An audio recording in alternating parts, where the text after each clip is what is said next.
આપણી આસપાસ ઘણા લોકો એવા હોય છે કે જે કચરો કચરાપેટીમાં નાખવાની જગ્યાએ જ્યાં ત્યાં ફેંકી દેતા હોય છે, અને જ્યારે એ કચરો સાફ કરવાની વાત આવે ત્યારે એમ કહે કે આ મારી થોડી જવાબદારી છે, આ તો તંત્ર સાફ કરશે, હું શાને કરું.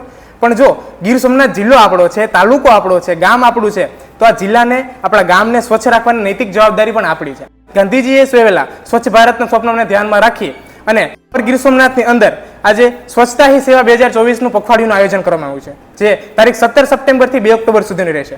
એના વિશે વધુ માહિતી આપણે માનનીય કલેક્ટર સાહેબ જાડેજા સાહેબ આપશે.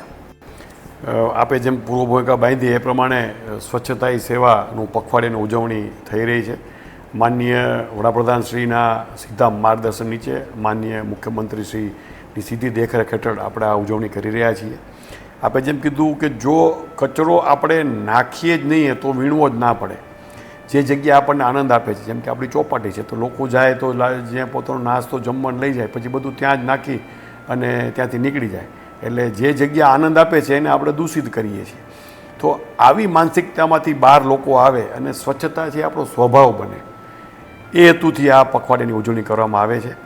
પછી સરકારી કચેરીઓ હોય, સરકારી ઉદ્યાનો હોય, પ્રાઇવેટ ઉદ્યાનો હોય, જાહેર રસ્તાઓ હોય, એવી કોઈ પણ મિલકત હોય એની સફાઈ ચાલી રહી છે. ગ્રામ પંચાયતો છે એ લેવલ પર પણ આપણે સમૂહ સફાઈનું આયોજન કરેલું છે. આપણી શાળાઓ છે, શાળાના બાળકો જે આવતીકાલનું આપણું ભવિષ્ય છે તેને આજથી જ એ ટેવ પડે એટલા માટે શાળાઓમાં પણ આ ઝુંબેશ ચાલી રહી છે. અને લોકોમાં આપે જેમ કીધું, જો આ એક પોતાનો સ્વભાવ બનાવશે કે ભાઈ આપણે નાખીએ જ નહીં તો વીણવા ન આવવું પડે, અને ધારો કે કચરો ભૂલથી કોઈ નાખ્યો હોય તો આપણી ફરજ છે કે આપણે લઈને ત્યાંથી લઈ અને કચરાપેટીમાં એને નાખી દઈએ. તો આ ભાવના કેળવાય એના માટે આ આયોજન છે પખવાડિયાનું. જેમ સરે વાત કરી કે કાર્યક્રમની ટેગલાઈન જ એવી છે, સ્વચ્છતા હી સ્વભાવ, સ્વચ્છતા સંસ્કાર, બરાબર. એવી જ રીતે આ કાર્યક્રમમાં સર સામાન્ય નાગરિકો કેવી રીતે ભાગ લઈ શકે અને કેમ્પેનનો કેવી રીતે હિસ્સો બની શકે? પોતે મેં કીધું એમ કોઈ જાહેર જગ્યાએ જાય અને કચરો જો જાહેરમાં ફેંકે નહીં, પોતાનો ઘરનો કે વ્યવસાય જે છે એનો કચરો છે ડોર ટુ ડોર કલેક્શન આવે ત્યારે ત્યાં જ આપે, બહાર ના ફેંકી દે.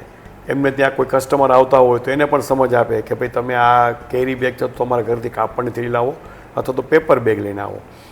એવી જો ટેવ આપણે બધાએ પોતે જ જો પાડશું, સેલ્ફ ડિસિપ્લિન, તો આ કાયમી છે એ આપણે આ ગંદકીમાંથી મુક્તિ મેળવી શકશું. તો આ કાર્યક્રમની અંદર અવર ગીર સોમનાથ પરિવાર તો જોડાઈ રહ્યું છે. સાથે સાથે આ રીલ તમારા મિત્રો સાથે શેર કરી દો, તમારા પરિવાર સાથે શેર કરી દો અને એમને પણ આ કેમ્પેનની અંદર જોડાવા માટે પ્રોત્સાહિત કરો.